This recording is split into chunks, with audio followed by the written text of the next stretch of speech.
지금부터 제90차 최고위원회의를 개의하겠습니다.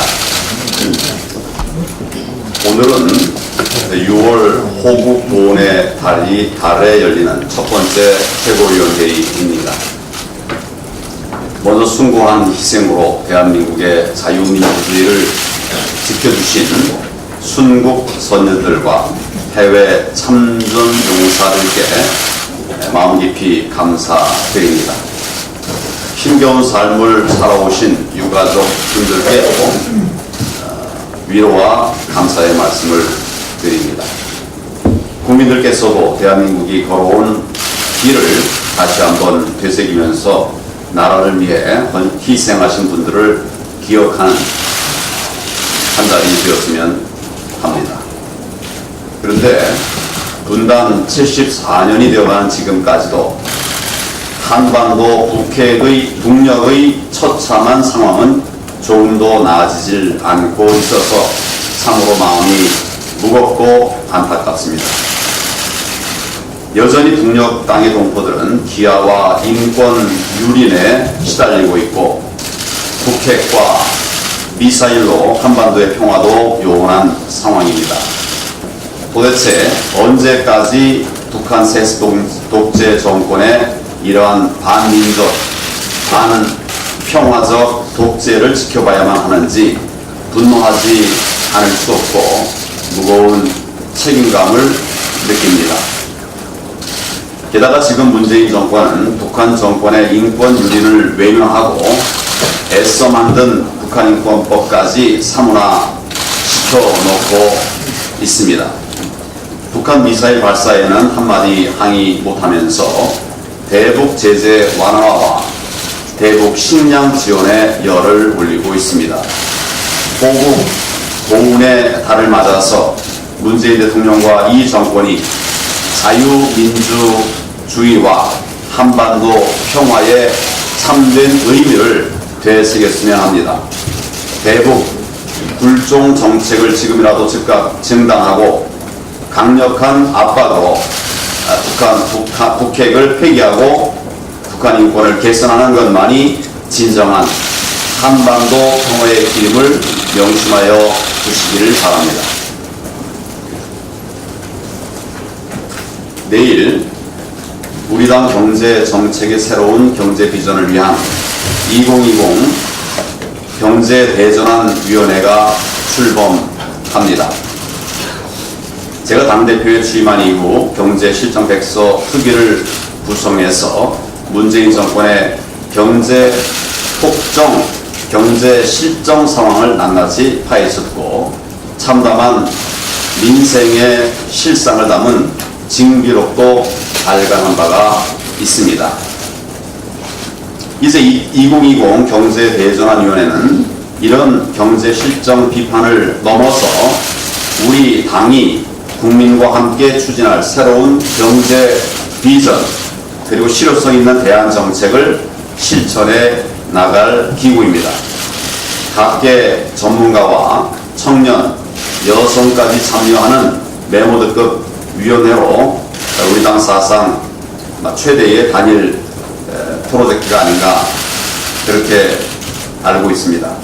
지금 우리 국민들은 문재인 정권의 경제 폭정으로 인해서 차마 말로 다 표현하기 어려운 정도의 고통을 겪고 있습니다. 그런데도 문재인 정권은 가짜 통계들로 국민들을 속이면서 이미 실패로 끝난 소득주도 성장 정책을 끝내 고집하고 있습니다. 대통령은 그걸로도 모자라서 나라가 빚더미에 앉을 상황인데도 국민들에게 총선용 현금을 살포할 궁리만 하고 있습니다. 이러다가 우리 경제의 펀더멘털까지 모두 무너지면 우리의 미래 세대들은 어떤 대한민국에서 살게 될 것인가 참으로 염려하지 않을 수 없습니다. 2020 경제대전환 프로젝트는 이 정권의 망국적 좌파 경제 폭정을 막아내는 최후의 방어선 역할을 할 것입니다. 그와 동시에 건강한 시장 경제로의 대전환을 이끄는 견인차가 될 것입니다. 우리 최고위원 여러분들을 비롯한 우리 당 구성원 모두가 각별한 관심을 가져주시고 협력해 주시기를 바랍니다. 국민들께서도 경제 살리기를 위한 많은 성원과 지지를 보내주실 것을 당부를 드립니다. 감사합니다.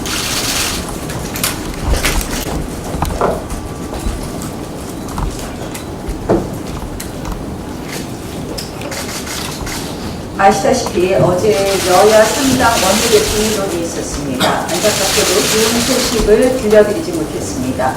지난 패스트트랙 처리, 강행 처리 이후에 사실상 여당의 입장과 태도는 아무런 진전이 없습니다.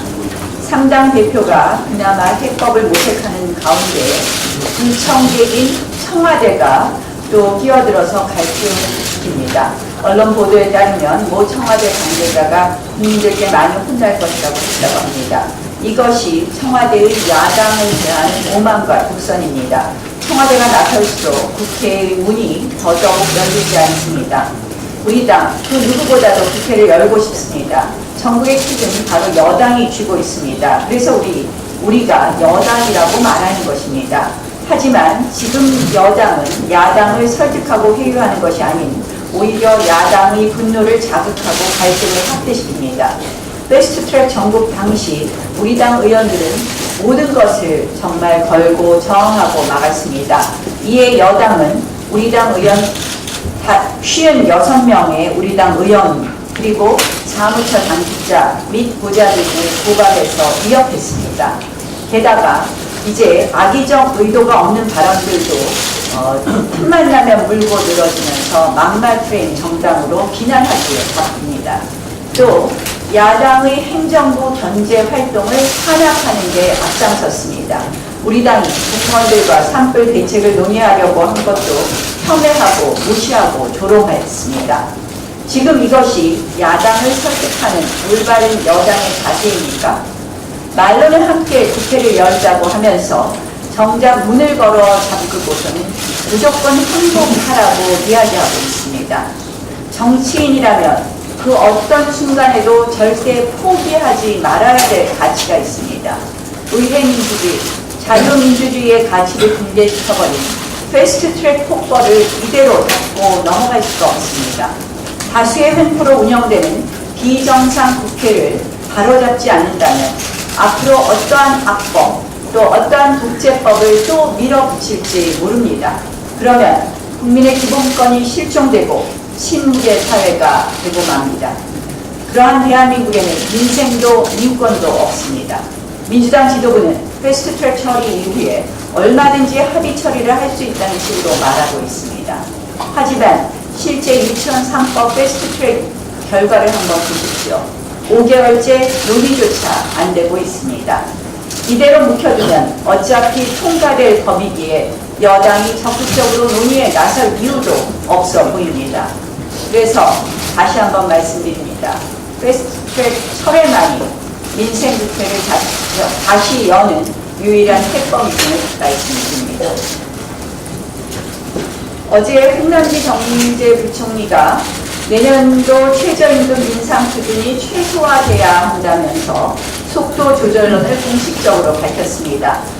그동안 수많은 연구기관, 전문가, 국책기관들이 이야기했었습니다. 시종일관 무시와 외면으로 일관해오던 이 정부가 2년 만에 비로소 소득주도 성장 실패를 사인한 것입니다. 전환적 자세, 반가운 모습입니다. 비록 늦었지만 지금이라도 한계를 직시한 것 다행입니다. 하지만 단순 속도 조절론으로는 부족합니다. 두 가지 추가 조치가 필요합니다. 첫 번째, 문재인 대통령의 공식 사과가 필요합니다. 이 무모하고 무책임한 경제 실험으로 수많은 자영업자가 폐업을 해야만 했고 막대한 실업과 고용 한파에 국민들이 떨어야만 했습니다. 이미 너무나 많은 상처와 좌절을 남긴 정책입니다. 소득주도 성장으로 삶의 기반을 침식당한 분들께 대통령께서 머리 숙여 사과해 주십시오. 두 번째, 최저임금 인상 속도를 대폭 늦추더라도 너무 많이 올라버린 최저임금의 부담은 여전히 큽니다. 따라서 소득주도 성장 부작용 치유책이 필요합니다. 여야정이 그 대책을 함께 찾아서 곧바로 실행해야 합니다. 최저임금 결정 제도와 주유수당 부담 해결, 탄력근로제 확대 등을 종합적으로 논의해야 합니다. 속도 조절만으로는 부족합니다. 현장 해결책이 필요합니다. 그리고 어제 홍 부총리께서 정년 연장 말씀하셨습니다. 정년 연장 매우 신중해야 합니다. 무엇보다 청년의 양질의 일자리의 문턱을 높일 수 있습니다. 그리고 본질적으로 우리 경제에 필요한 것은 정년의 개념이 무색할 정도로 누구나 마음껏 계약을 맺고 일할 수 있는 노동시장입니다. 꽉 막혀있는 노동시장을 유연화시키고 기업 신규 고용을 방해하는 근로 규제를 풀어야 합니다. 그렇게 해서 80세, 90세도 능력만 있다면 마음껏 취업할 수 있는 자유노동시장을 만들어야 합니다. 정년 연장 찬반이라는 과거 프레임에 갇히면 안 됩니다. 그런 의미에서 시급한 고용 정책은 노동개혁입니다. 홍남기 경제부총리를 비롯한 정부 당국이 노동개혁에 박차를 가해줄 것을 촉구합니다. 지난 31일이었습니다. 더불어민주당 서른 최고위원이 이번 주 우리 정부가 북한에 식량 5만 톤을 지원할 예정이라고 밝혔습니다. 그 밖에도 상당히 자세한 수치를 언급했습니다. 그런데 서른 의원이 그와 같은 발언을 했을 당시에 주무부처인 통일부에서는 아무런 발표도 없었고 확정된 바가 없다고 말하고 있습니다. 문재인 정권의 지난 행적을 살펴보면 지금쯤이라면 이미 기밀 유출자를 색출한다면서 통일부 직원 휴대폰을 걷어가고도 남았을 것입니다. 그리고 곧바로 해당 발언을 한 의원을 고발했을 것입니다. 그런데 그 소식이 들리지 않습니다. 아마 본질적인 차이는 누가 발언했느냐, 여당 의원이냐 야당 의원이냐인 것 같습니다. 여당 의원이 말하면 정보 공개고 야당 의원이 말하면 국기문란처럼 몰아붙이는 이 정권의 이중성이 또다시 드러납니다. 그런데 이중성도 이중성이지만 대북 식량 지원에 대해서 정말 걱정이 많이 됩니다. 최근에 오늘 대통령과 만나기로 예정이 되어 있는 패트릭 세너헨 미국 국방장관 대행은 북한이 미국과 동맹국을 타결할 수 있는 위협적 수준이라고 말했습니다. 맥메스터 전 백악관 국가안보회의 보좌관 역시 북한의 핵 위협 가능성을 언급했습니다. 전반적으로 북한에 의한 안보위기 우려가 미국의 외교안보 라인에서 제기되고 있습니다. 청와대는 어제 국회가 열리지 못하는 것에 대해서 야당 탓을 하면서 대북 식량 지원 문제가 지연되고 있다고 이야기했습니다. 과연 지금 필요한 것이 섣부른 대북 식량 지원인지 퍼주기 원조인지 정말 엇박자 대북 정책에 대해서 다시 한번 고민해 줄 것을 촉구합니다.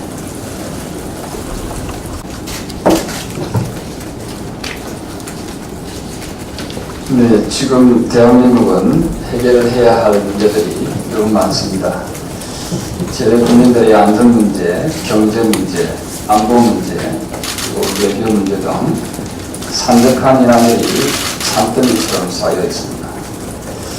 정치는 산적한 현안 해결을 위한 우선순위를 정하고 국정 운영에 드러난 문제점들을 지적하고 법률 정비를 통한 대안을 마련하는 것입니다.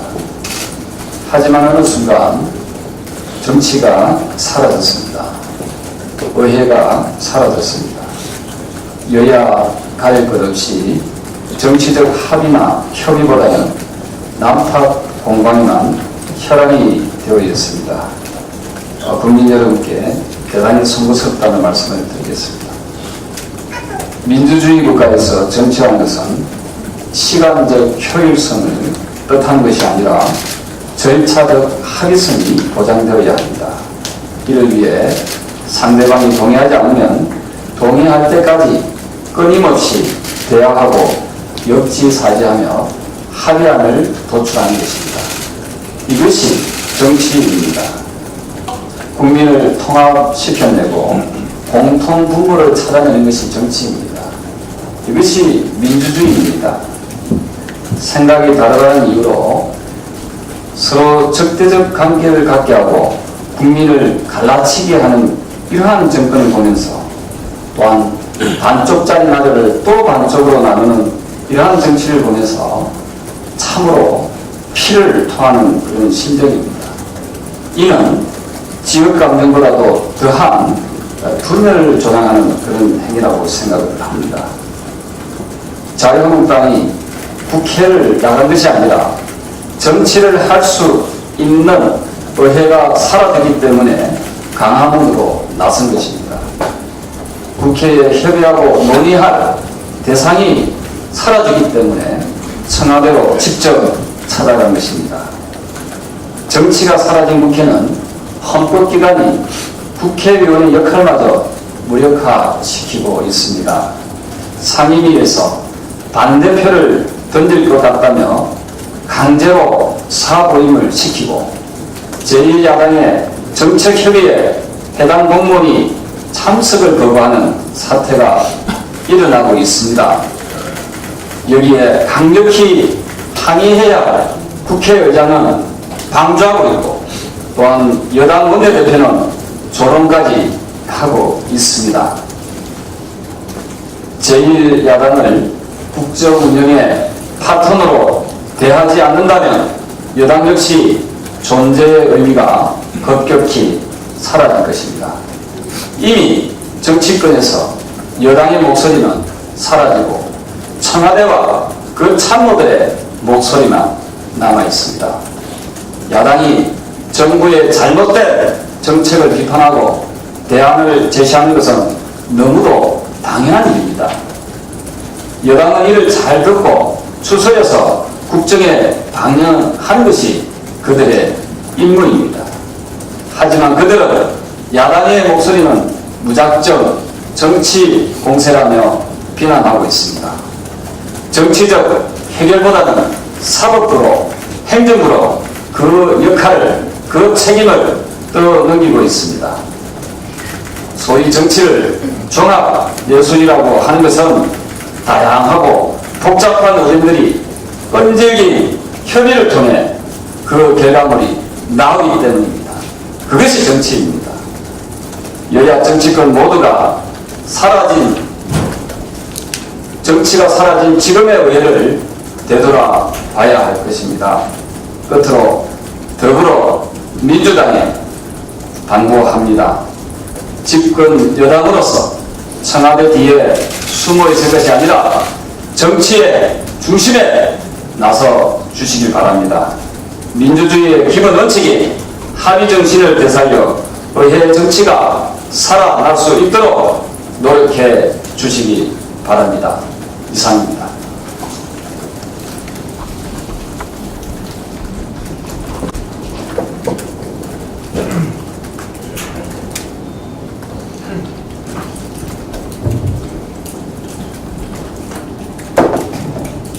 검찰 과거사위원회가 533일 활동을 마쳤습니다. 처음에 발족 당시에 그 위원 9명 가운데 6명이 민변 출신이었습니다. 처음부터 저는 이 과거사위원회는 실질은 정치보복위원회다. 수사 결국은 감정풀이할 거고 보복성 수사 다시 한번 해봐야지 뭐 이러지 않을까? 라고 생각했는데 역시나 였습니다. 결론은 지금 과거사 위원들의 이 활동이 결국은 다시 수사를 받게 되고 고소고발로 또 법원에서 판단을 받는 그런 초유의 사태가 벌어질 것 같습니다. 그 다음에 어떤 사건을 수사를 할까 이들이 라고 생각을 해봤더니 역시나였습니다. 김학의, 탈북 간첩, 유우성 사건, 국무총리실 민간 불법 사찰 의혹 사건 다 여러분들 아시지요? 이게 편향된 거라는 걸. 그러면 만약에 국민의 눈치를 조금이라도 봤다면, 제1야당의 눈치를 조금이라도 봤다면 권양순 역사의 640만 불 뇌물 의혹 사건은 왜 안 하죠? 그것도 이상하지 않습니까? 자, 저는 이 사건을 쭉 보면서 그 김종민 변호사, 위원이었던 사람이 했던 말을 제가 눈여겨봤습니다. 이렇게 말했습니다. 과거사위원회의 김학의 사건 발표는 한편의 소설을 보는 것 같다. 헌법상 무죄 추정 원칙은 쓰레기통 속에 있는 것이다 생각하는 사람들의 작품이다. 법률가로서 최소한의 양식이나 양심이 있다면 관련 기록과 증거를 조목조목 제시하면서 기존 수사가 명백히 잘못되었음을 합리적 의심 없이 국민들이 납득할 수 있도록 설명했어야 했다. 이렇게 얘기를 했어요. 저는 이렇게 생각합니다. 그 과거사위원회 활동이 쭉 끝나고 나서 제 머릿속에 남은 거는 영화 한 편을 봤다. 제가 영화 한 편을 봤어요. 제목은 뭐냐면 대국민 사기극입니다. 주연 배우 누구냐면 윤지호예요. 윤지호 씨가 누구신지 다 아시죠? 김수민 작가로부터 사기죄로 고소당하니까 그 다음날 캐나다로 도망갔습니다. 이 윤지호 씨에 대해서는 안민석 민주당 국회의원이 어떻게 했는지 다 아시죠? 윤지호와 함께하는 의원들 모임을 만들었습니다. 그리고 국회에서 출판 기념회도 합니다. 모금도 해요, 후원금. 이 사람은 안민석이라는 국회의원은 또 이렇게 말해요. 윤 씨의 외로운 싸움을 지켜주고 동행해야 한다면서 윤지호와 함께하는 모임을 주도했어요. 국회의원들 함께 가담했습니다. 또 서울경찰청 무슨 일을 벌였냐면 신변 보호해준다고 호텔 비용 다 대줍니다. 900만원. 이 900만원은 어떻게 되는 거예요? 그 다음에 여성가족부는 숙소를 또 제공한다고 합니다. 그래서 제가 이제 뽑아봤어요. 영화 제목은 대국민 사기극, 주연 배우는 윤지호, 조연은 안민석 국회의원, 서울경찰청장. 그 다음에 이제 협찬사, 후원사가 필요하지 않겠습니까? 후원사 협찬사는 JTBC 뉴스룸, MBC 뉴스데스크, KBS 뉴스나인, KBS 오늘밤 김재동, YTN의 스탠바이미, SBS 8시 뉴스, CBS 김현정 뉴스쇼, 후원 방송사입니다. 그 다음에 TBS 김어준 뉴스공장 이렇게 있습니다. 또 격려사 하신 분이 계십니다. 격려사 문재인 대통령입니다. 장자연 등 과거사 사건에 대한 철저 수사를 지시합니다. 이 정도 되면 아카데미상 받아야 되는 정도가 아닌가. 마지막으로 제가 여러분께 말씀드리면 안민석 의원은 옛날 최순실 잡으러 유럽 가신 분 아니에요? 그러면 윤지호 잡으러 캐나다 가셔야 되는 거 아니에요 지금? 윤지호 잡아와야죠. 그래서 여기서 수사받게 해야지. 지금 캐나다에서 뭐 법적인 자기가 조치를 취한다 어쩐다 그러는데 왜 캐나다에서 그럽니까? 들어와서 국내에서 싸워야죠. 그 다음에 안민석 국회의원에 대해서 제가 한 말씀 더 드리면 무슨 스위스 계좌에 박근혜 대통령 최순실 무슨 돈 뭐 몇백조만 얘기하신 분 아니세요? 그러면 이분은 결국 지금 늘 거짓말로 우리 국민들을 선전하고 선동하는 거 아닙니까? 이 정도 되면 나와서 진실로 얘기하고 본인이 왜 그랬는지 좀 해명 정도는 해야 되지 않겠습니까? 이상입니다.